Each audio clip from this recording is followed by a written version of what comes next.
Hello everyone and welcome back to the Shizen Hogo-Ku Zoo here on Planet Zoo in our franchise mode. It's been a minute since we've actually been in this zoo, but I'm happy that we've gotten back to it. I've been able to bring back my creative spirit into the zoo again, so I'm really happy to see what we're going to be doing with it today. But before we get started really on our main project, which is our branded coffee shop toward the center of our park, we're really just going to take a look over here in between the Bengal tiger habitat and the giant panda habitat. Now this area over here is really just where I'm starting to get some terraforming down, really trying to get the idea down of what I want to do with this area. So the great thing about this zoo is that it's a pretty decent size, but it's not the whole entire park space that they give us. So what we are really doing here is we're really just trying to get the border of the zoo accomplished, really give it some characteristics, really give it this awesome natural landscape around it. I think it's going to come along very great. I really want to see how it's going to turn up, but we're not really doing too much with this area during this episode, really just getting a basic idea down. Now, my main plan here is maybe getting down some sort of nature walk. So if you go from sort of the center of the park, from the palace over to the giant panda habitat, you kind of have this nature walk of some sort. And it really gets you from one place of the park to another, which I think would really come along quite nicely. So we do a little bit of more editing, really just trying to get down the basic path structure around the area. So we try to fix up the bear habitat that we have here and really just trying to get the pathing system down. And this pathing system will go up the side of the mountain in between some sort of valley, and it will bring you over to the giant panda habitat. Now, one thing about the giant panda habitat is that I really do like the habitat, but it doesn't really have enough personality to it, so I do want to do some editing on that and really start fixing up that area. So that's going to be another project we're going to look into in the future. But enough about that, let's get on to our next project, and I'm going to share some more updates with you after we go through our main project, because we got a lot of things happening in this zoo. So let's get straight to the coffee shop. So here's our old coffee shop right here. We're actually going to be deleting it soon. So this is what our current coffee shop is right now. Not very nice looking at all, and it was one of our earlier builds in the game, and it wasn't really anything special. So now that you saw that, let's look at the area where we're going to be building something new. Now it's going to be hovering up against the water a little bit, and really what I was thinking about was possibly making some sort of deck space, so you can actually kind of go up on a little deck over here and you can sit over the water, which will hopefully look very nice in the future. It's going to be a big project for me, I know that, so we're not going to worry about that too much. But the awesome thing is, with our last update that we had on Planet Zoo, when the Australia pack came out, is that we can adjust the height of our staircases and our little slopes for our pathing units. So we only have it going up a little bit, so it looks like a deck and it doesn't look like you're going up onto some sort of building. It's not like that type of height, it's just a little bit higher off the ground, which gives it a little bit of variance, which I think is pretty neat. So what we're really doing here is we're going to be getting down a basic building, and it's not so much the building that really does this build, it's more of how we put together everything around it, and really how we put down this small little plaza.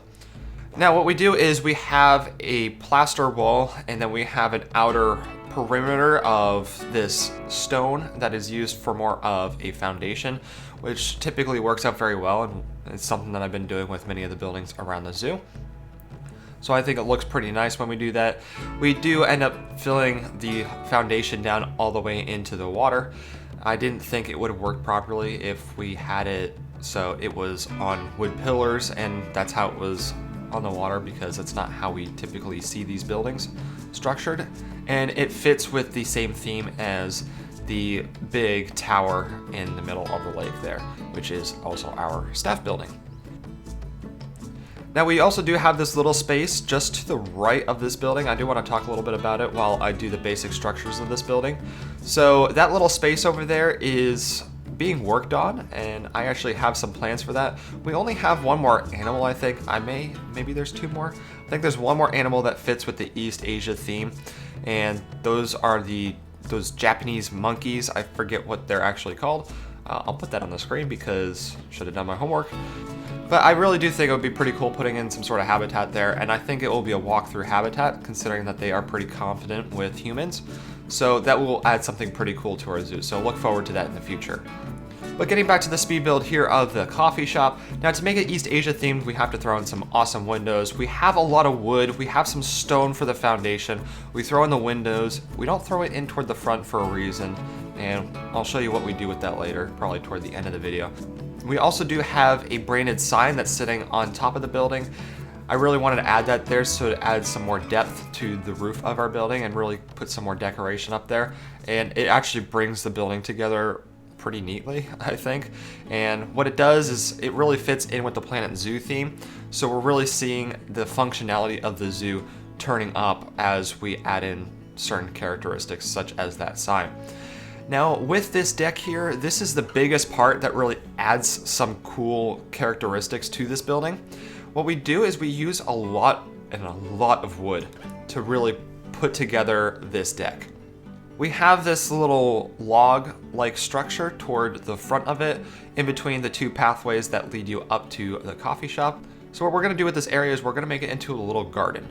And it's not gonna be anything too special, but it's gonna be a little raised structure to where we throw in some mulch, really fill it in, and we add in some plants. And it really comes along nicely, and it really gives this area a little bit more of shaded area, and you'll end up seeing the result of that. We end up throwing in some nice little color, and we make it feel like you're in a tropical zoo, which is what the zoo is. Now there's not too much room, so we only end up throwing in 2 picnic tables, and we only end up throwing in like 1 garbage bin nearby. It's not supposed to be an area where it's supposed to be like a huge food court, but it's supposed to feel very comfortable. It's supposed to feel like a coffee shop where you can sit down and drink a cup of coffee and just chill for a minute, which is really what the intent was for this area. So moving on from there, we end up throwing in some more wood. I wanted to make the structure a little bit different from just where our bedding was for our plants that will be going in there in the future. Now I really wanted to add something different on the outskirt of the deck because I think that would really work best. I don't want too much consistency. We already have the same type of texture. However, we have, instead of circle logs, we have some planks of wood. Now over in that area toward the water, we actually do sinking that wood all the way into the ground because it works best, I believe, and it really breaks up the structure a little bit. You can obviously tell the building was made separately from the deck, which is what the intent was for this area. Now I hope no kids can go ahead and jump in the water over here. I think I had it up high enough, and hopefully the parents watch their children because we really do want to make this a realistic zoo, so we end up considering things like that. And we also end up throwing in plenty of lighting. This is a very important area to throw down some lighting. It is near the water, and with the addition of that, you are on a deck. You want to feel nice and comfortable even here at night, and that really does show when we end up having this through the night cycle, which is really neat. And then last but not least, we end up throwing in some plants and whatnot to really bring this area to life a little bit more, add some shade and whatnot. And we end up starting the little lake in the middle of our zoo. We end up throwing in some rocks and stuff like that, and really just getting a small idea down of what's going on. But here you're about to see the final product, so I hope you enjoy these little visuals toward the end of this video. If you guys did like this video, please give it a thumbs up as it does help support the channel. Subscribe if you haven't subscribed already to stay up to date on our next project. Comment suggestions, leave them down below, and I shall see you guys in the next video. Thank you for watching, and goodbye.